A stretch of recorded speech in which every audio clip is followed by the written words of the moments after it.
Episode की starting में हम देखते हैं जहां ताकेदा के नॉकडाउन होते ही चारों तरफ शोर मच जाता है और अनाउंसर चिल्लाते हुए कहता है, यू के इतने खतरनाक अपीयरेंस को देखकर कोच मिसाकी ने मैच को स्टॉप करने के लिए अपने टॉवल को रिंग में फेंक दिया।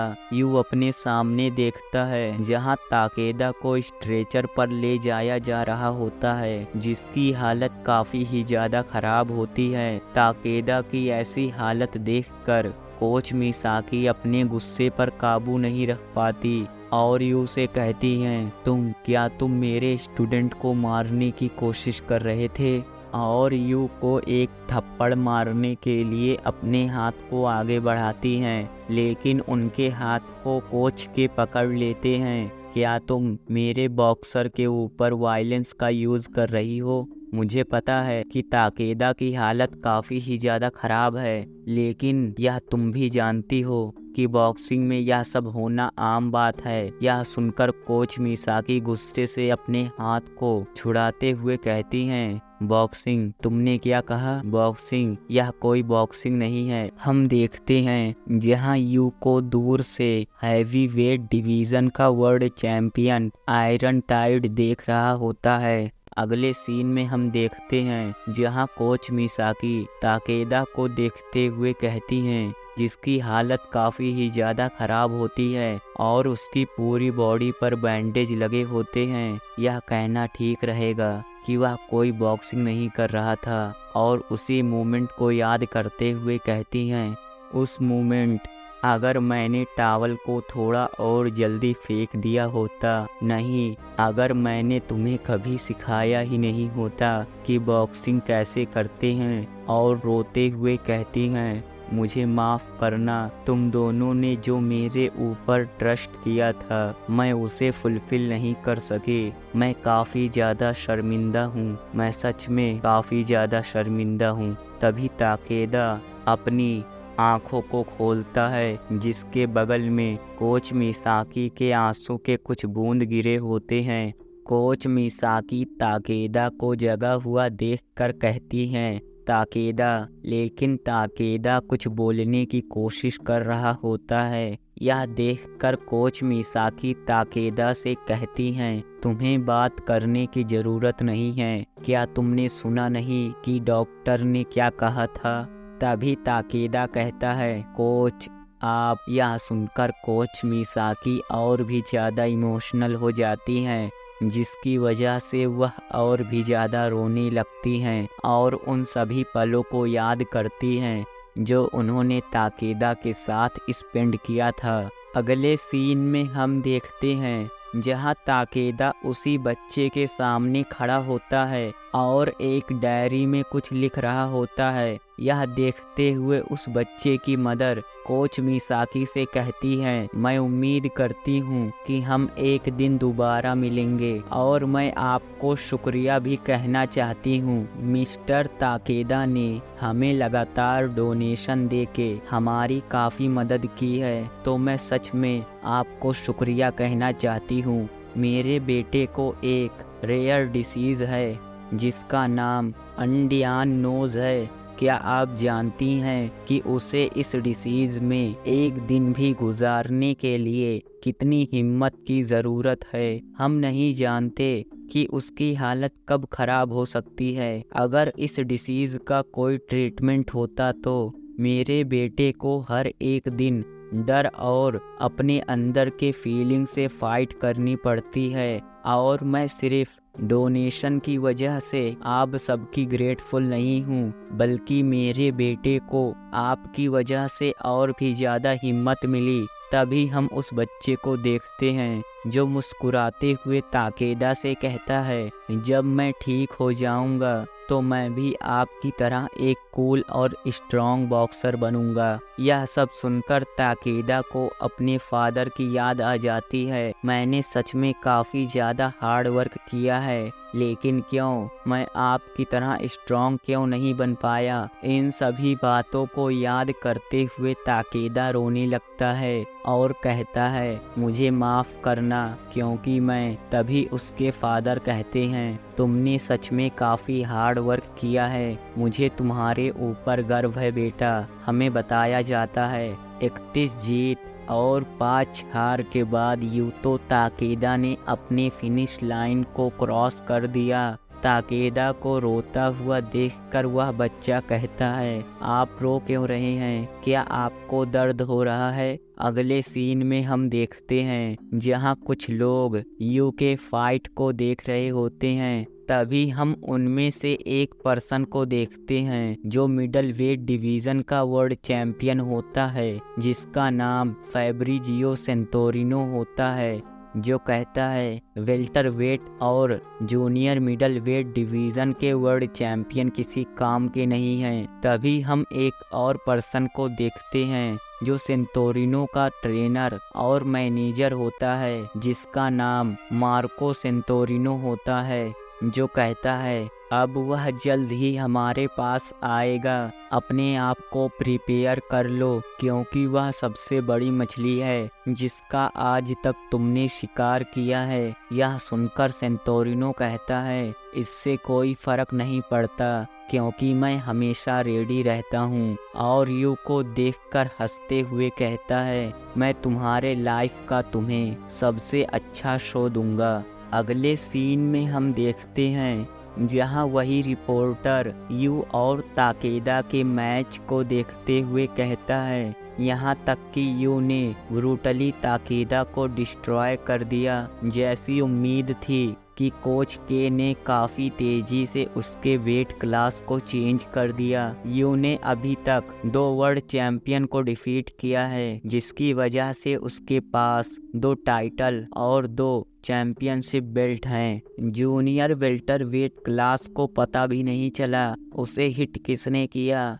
इसी तरह 4 वेट डिवीज़न हैं और 2 बॉक्सर हैं जो काफ़ी तेज़ी से ग्रो कर रहे हैं, यू और फैब्रिजियो सेंटोरिनो। यह मैच जल्द ही बॉक्सिंग वर्ल्ड में आने वाला है। यू ने अपने वेट क्लास को जल्द ही चेंज कर दिया, जिसकी वजह से उसने इजीली ताकेदा और जीन पियरे को डिफीट कर दिया। अगले सीन में हम वही अनाउंसर को देखते हैं, तभी उनमें से एक अनाउंसर कहता है यू का नेक्स्ट टारगेट ऑब्वियस है। यह सुनकर बॉब कहता है इस मैच को लेकर बॉक्सिंग वर्ल्ड में काफ़ी ही ज़्यादा हाइप है, जिसका इंतज़ार पूरी दुनिया कर रही है। 2 ऐसे बॉक्सर जो पूरे बॉक्सिंग वर्ल्ड का अटेंशन अपने ऊपर खींचे हुए हैं, फैब्रिजियो सेंटोरिनो और यू। उनका मैच काफ़ी ही ज़्यादा करीब है। तभी हम एक पर्सन को देखते हैं जो चलता हुआ रिंग की तरफ जा रहा होता है। उस पर्सन को लेकर सभी ऑडियंस आपस में बात करने लगती हैं। तभी अनाउंसर कहता है यह क्या चल रहा है, और हैरान होते हुए कहता है क्या वह फैब्रिजियो सेंटोरिनो है। यह देखकर बॉब मुस्कुराते हुए कहता है वह उस टाइप का पर्सन नहीं है जो वेट करे कि कब उसे कोई चैलेंज दे। तभी यू और कोच के अपने सामने देखते हैं जहां सेंटोरिनो खड़ा होता है और कहता है वे ऐसे लोग हैं जो सबसे पहले अपने पंच को थ्रो करते हैं, लेकिन मैं बस यहाँ हेलो बोलने के लिए आया हूँ। फैब्रिजियो को देखकर सभी लोग काफ़ी ही ज़्यादा हैरान होते हैं। तभी फैब्रिजियो अपने हाथ को माइक की तरफ आगे बढ़ाता है और कहता है मुझे माइक दो, और माइक को लेने के बाद सभी ऑडियंस से चिल्लाते हुए कहता है तुम सब नमूने शांत रहो, मैं यहाँ अपने रिस्पेक्ट को पे करने आया हूँ। और यू से कहता है तो तुम चारों वेट क्लासेस को कॉन्कर करना चाहते हो, लेकिन तुमने अपने एक सिंगल पंच को भी लैंड नहीं किया। लेकिन एक चीज़ है जिसे लेकर मैं बहुत ही ज़्यादा क्यूरियस हूँ। हम देखते हैं जहां उन लोगों को मार को देख रहा होता है, मैं यकीन से कह सकता हूं कि ये नमूने भी इस चीज़ को जानना चाहते हैं और यू के ऊपर एक गन को पॉइंट करते हुए कहता है, क्या तुम एक बुलेट को डॉज कर सकते हो? लेकिन एक गन को देखने के बाद भी यू के एक्सप्रेशन पहले के ही जैसे थे। गन को देखकर कोच के हैरान होकर मुस्कुराने लगते हैं। एक रियल गन को देखकर सभी ऑडियंस काफ़ी ही ज़्यादा हैरान होती है, क्योंकि उन्होंने यह सब एक्सपेक्ट नहीं किया था। वह क्या करने की कोशिश कर रहा है? क्या वह सीरियस है? गन को यू के ऊपर पॉइंट देखकर मैनेजर कार्मेन भी काफ़ी ज़्यादा शॉक होती हैं। तभी फैब्रिजियो पागलों की तरह हंसते हुए कहता है, मुझे पता है कि तुम सब यह जानने के लिए मर रहे हो कि क्या ये किसी बुलेट को डॉज कर सकता है। और अपने तरफ 2 गार्डों को बढ़ता हुआ देखकर कहता है, अगर तुम अपने कदम को आगे नहीं बढ़ाते हो तो मैं कुछ नहीं करूँगा। जहाँ सभी लोग देख रहे होते हैं कि वह आगे क्या करने वाला है, तभी फैब्रिजियो ट्रिगर को दबा देता है, लेकिन उसके अंदर से बुलेट नहीं निकलती।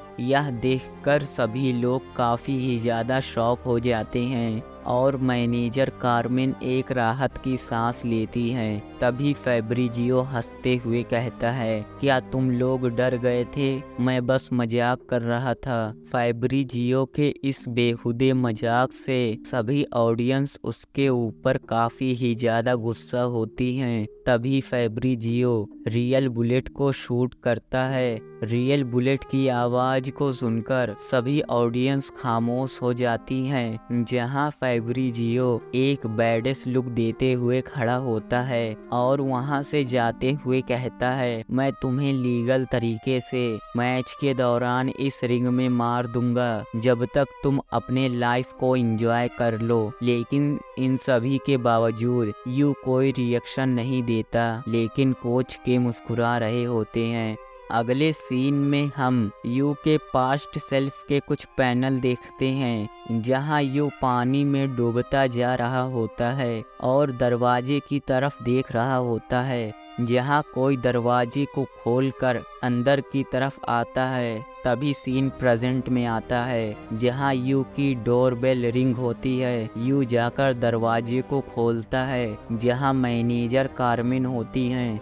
तभी मैनेजर कार्मेन कहती हैं, हमें थोड़ा सा काम है, और अपने पीछे खड़े बॉडीगार्ड से कहती हैं, प्लीज़ अंदर आइए। लेकिन यू को अभी भी समझ में नहीं आया होता है कि यह लोग यहाँ पर क्यों आए हैं। तभी मैनेजर कार्मेन यू से कहती हैं, कोच ने हमें मैच तक तुम्हारे साथ रहने के लिए कहा है। अब से यह सभी बॉडीगार्ड और मैं तुम्हारे हर एक एक्टिविटीज पर नजर रखेंगे। यह सुनकर यू कहता है, क्यों? तभी एक बॉडीगार्ड कहता है, हमें यहाँ पर एक कैमरा मिला है। मुझे भी यहाँ पर एक कैमरा मिला है। तभी मैनेजर कार्मेन कहती हैं, क्योंकि यह तुम्हें जल्द ही पता चल जाएगा। तभी डोरबेल रिंग होती है। डोरबेल की आवाज को सुनकर मैनेजर कार्मेन दरवाजे को खोलती हैं, जहां उनके सामने एक बॉक्स रखा होता है,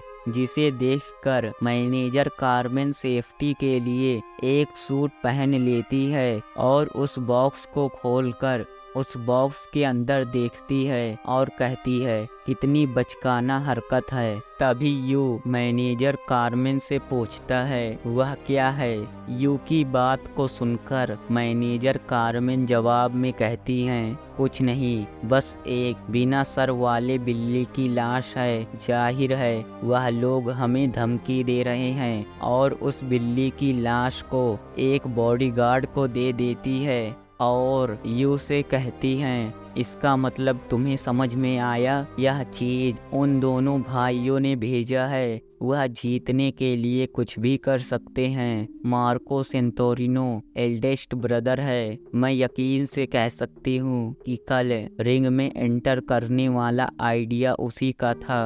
वे लोग मैच से पहले अपने ओपोनेंट के ब्रेन को डिस्टर्ब कर देते हैं। वे किसी भी गंदी चाल का यूज कर सकते हैं बस जीतने के लिए। जो भी हो, वे किसी भी गंदी चाल का यूज कर लें, क्योंकि हम कोई इजी टारगेट नहीं हैं। अब से मैच तक तुम क्या खाते हो, क्या पीते हो, यह सब चीजें मैं तुम्हें दूंगी, और तुम्हारे सोने से जागने तक और ट्रेनिंग करने से आराम करने तक इन सब चीज़ों पर मैं नज़र रखूंगी। हम देखते हैं जहां उन लोगों को कोई सीसीटीवी कैमरे के हेल्प से देख रहा होता है और कहता है तुम्हें मेरा पहला गिफ्ट कैसा लगा। हम उस पर्सन को देखते हैं जो मार्को होता है। तभी मैनेजर कार्मेन कहती हैं मैच पहले ही शुरू हो चुका है। सो यहीं पर हमारा एपिसोड ख़त्म होता है। तो नेक्स्ट एपिसोड के लिए हमारे चैनल को सब्सक्राइब और वीडियो को लाइक कर दें।